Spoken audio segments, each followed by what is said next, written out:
Kaixo, estamos ante una grave crisis sanitaria y eso nos lleva a adoptar medidas excepcionales. Nos preocupa las dificultades que algunas personas puedan tener tanto para adquirir productos de primera necesidad como el aislamiento que puedan padecer.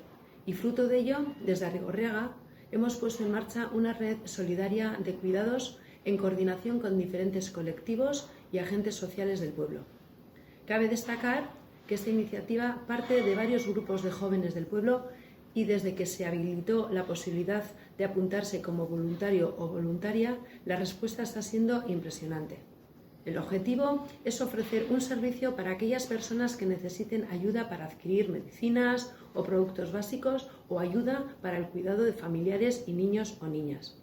Por parte del Ayuntamiento hemos habilitado el teléfono 94-402-0206 de servicios sociales, tanto para las personas que necesiten el servicio como para las personas voluntarias, y el email sainduarrigorriaga@gmail.com.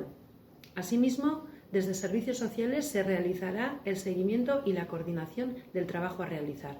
Por último, os pedimos que sigáis las recomendaciones que está realizando desde el ámbito sanitario y agradeceros vuestra comprensión y civismo.